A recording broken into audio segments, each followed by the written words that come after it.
Well, I had a morning. I just put coffee all over our counter because I forgot to put a mug underneath the Nespresso, and the coffee just came out all over the counter.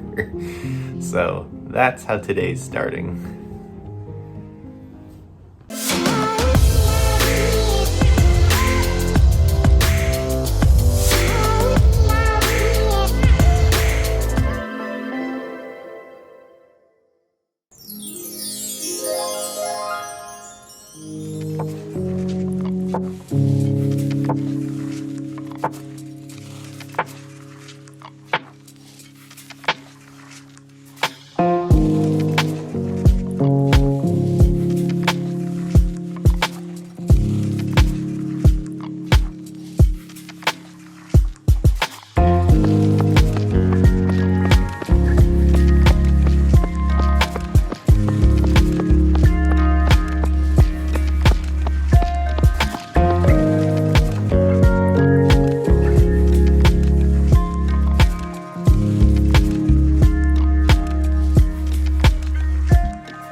Hey, what's up guys?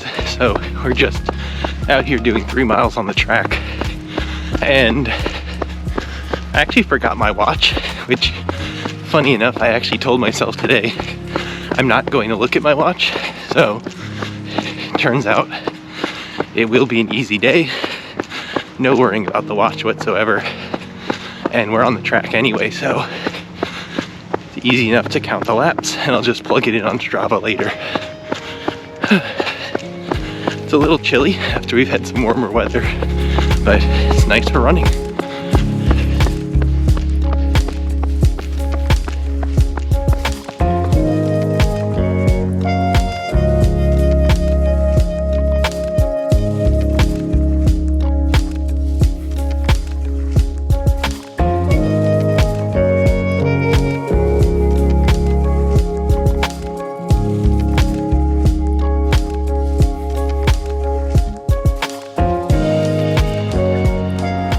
So as you can see, it gets very dark very quick here. I was able to see the start and finish time in my car, so I have an approximate pacing and time overall that I can give you. But let's get back inside because it is now completely dark out and we just have the lighting in my car, which is not very good. But glad we got 3 miles in. So before we get into the pacing for today or talk about anything else, I just want to throw this out there. I don't really know who it's for. Maybe it's for Adidas if they see it, but maybe it's just to start a discussion in general. But I always find myself on the Adidas website thinking, Adidas, why? Why do you create shoes that you seem to promote as a great running shoe, but give no details that you would normally find that goes along with a running shoe? So the example I have here is the Futurecraft Footprint shoes. And it was just something that popped up. I don't know if it was by email or if I was scrolling through an Adidas website or Instagram, but it looked intriguing. It looks like a lightweight shoe, and I'll put, a recording here of my screen so you can kind of follow along. But it looks like a nice lightweight upper. It looks like an interesting but pretty low stack height midsole, and it's obviously, promoted as this lightweight performance shoe. And that's the key, is to me they're telling us it's a performance shoe. And as you go through all the details, they talk a lot about the carbon emissions. They talk a little about the recycled midsole, things like that, and that's all great. I have nothing wrong with that, in and of itself. But nowhere does it talk about stack height. Nowhere does it talk about the weight overall of the shoe. Nowhere does it talk about the drop of the shoe, which, is important to certain people. Even just recently, I was talking to someone through YouTube that had issues with one shoe, was trying to figure out why they had, calf pain. And I'm not an expert, I don't know everything about them, but one of the things that I thought about was, hey, maybe the drop of the shoe is very different compared to what you're used to. And, you know, again, it's just a possibility, but it's also important, again, that they give us these details as, you know, somebody who's going to be putting in many miles over the course of a week and then a month, what the details are of the shoe, whether it's the drop, the weight, all these other things that are important factors when deciding what we want to put on our feet to go and pound the pavement. Now, again, you know, if this was marketed as a more casual shoe or a gym shoe, I have no problem with it. But again, it's promoted as a runner. It's promoted as, you know, no compromise on performance. You know, they keep talking about tested by runners. I don't know who, you know, again, I'm not knocking people who run in the shoe. It might work just fine for some people. Again, maybe as a gym shoe that you go run to the gym, something like that, or just someone who enjoys the shoe. I mean, maybe there's people who like the shoe, but again, it's not giving you the details that you need to make a decision before you buy it on if you're going to like it or not.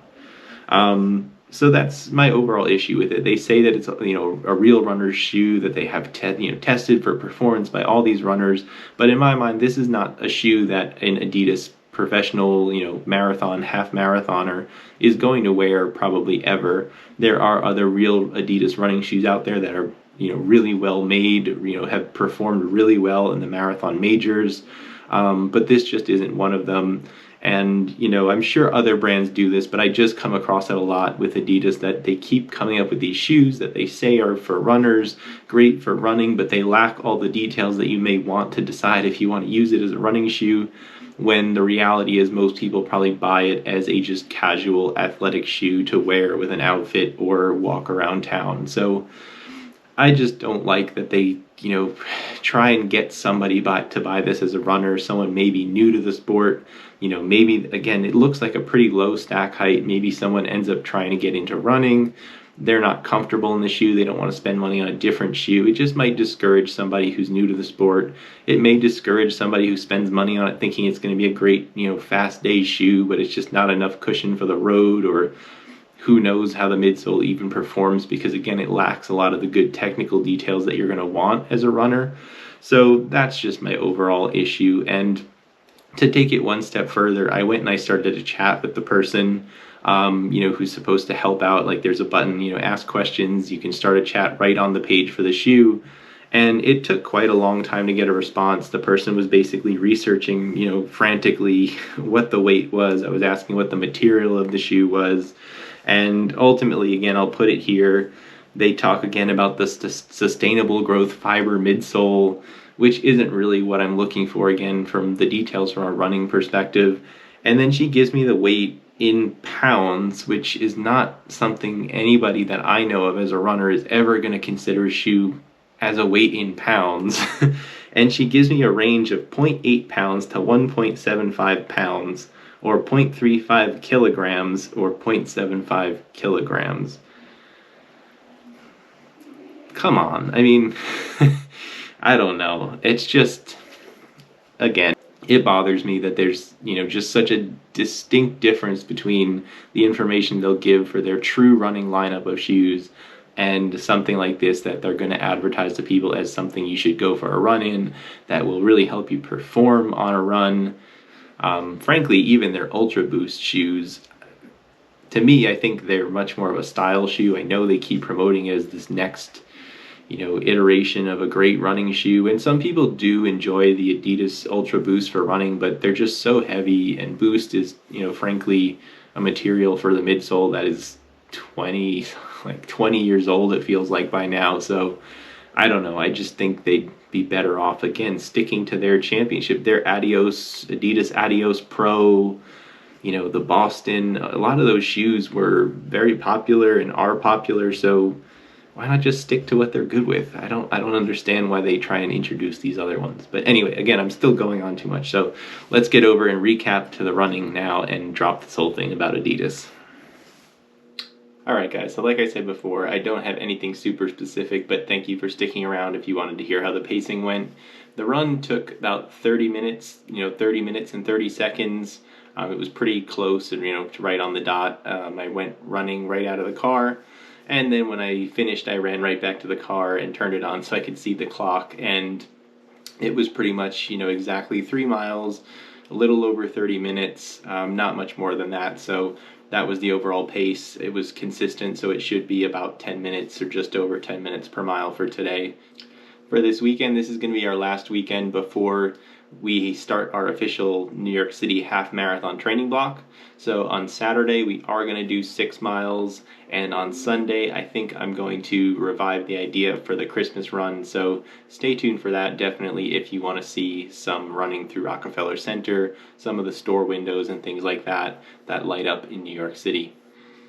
Thanks for sticking around for the whole video, guys. I hope you somewhat enjoyed it, even though I really just kind of went on a rant today, but nevertheless, I hope you got something out of it, and I look forward to seeing you in the next video.